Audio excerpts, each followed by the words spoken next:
Viral nga ngayon sa social media ang nasabi nga pong pamimigay ng TV ni Ruru Madrid mula ito sa unang hirit, kung saan isang senior citizen ang napili na bigyan ng 5 o 50 inches flat screen TV. Ito ay hatid ng unang hirit at Black Rider stars na sina Ruru Madrid at John Lucas.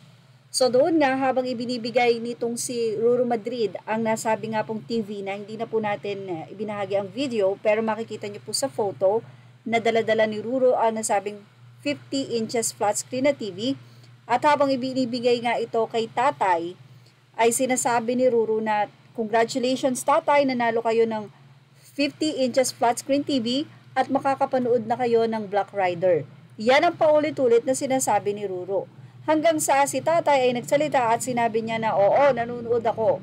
Nanonood ako, ang pinapanood ko ay si Coco.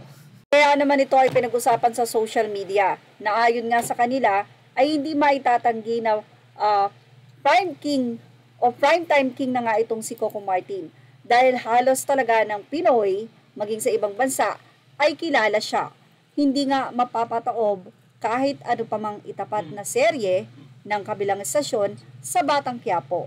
Dahil talagang lahat ng serye na ipinapalabas ni Coco Martin ay sobrang patok. Pero narito ang naging pahayag ni Ruru Madrid matapos nga ang nasabing tila nakakahiya na tagpong iyon dahil sa nasabi nga po ng matanda na ang TV na kanyang natanggap mula sa Black Rider at sa GMA ay papanuuran niya ng Batang Quiapo ni Coco Martin.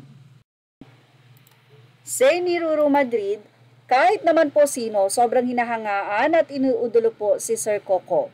Maging ako po at alam po ni Sir Coco yon. Hehehe, love you tay.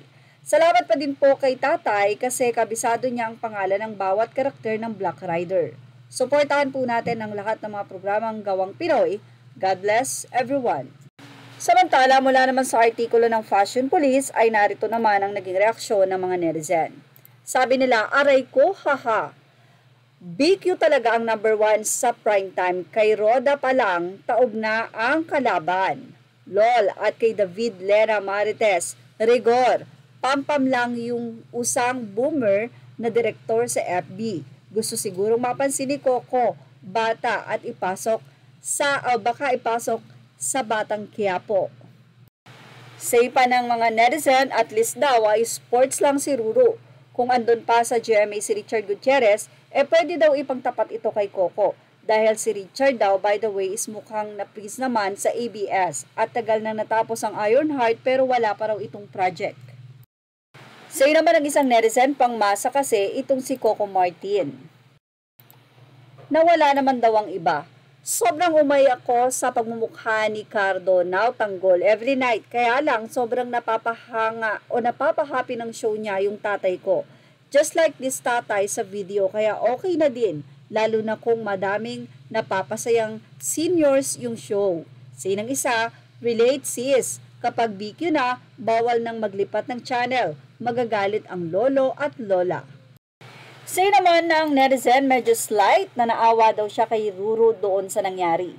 Tawang-tawa ako nung napanood ko to. Primetime king si Coco, wala na talagang magagawa, tanggapin na lang. Say naman ng isang netizen, I've never watched any of Coco's shows. Di ako ang target audience niya, but we have to admit Coco is killing it sa local TV. Kuha niya ang gusto ng masa, except sa medyo grooming issue niya with Julia. In fairness naman sa kanya, wala siyang masyadong controversies. LOL, okay lang yan. I love Ruru, say naman ng isa. Say naman ng isa, the people have speak or spoken. Ang Batang Quiapo is number 1 at night, walang makakatumba. Say naman ng isang netizen na feeling A-lister naman daw si Ruru. Ang isa naman ay sinabing, I think he's killing kasi he's bringing all the new faces show niya. While it can be returned or redundant and slow, yung storyline niya and action scenes ang nakaugalian na din ng older generation. People are complaining to bring something new to television, but we all know you're still gonna criticize it. Sa bahay namin, basta Coco Martin at BQ, walang makakaistorbo sa mga matatanda sa amin. Ewan ko talagang gustong-gusto talaga si Coco sa mga matatanda. So, ayan nga po ang latest natin ngayon. Ano ang masasabi nyo dito? Ilagay na ang inyong opinion sa ating comment section. Thank you for watching. Images are all credit to the rightful owners.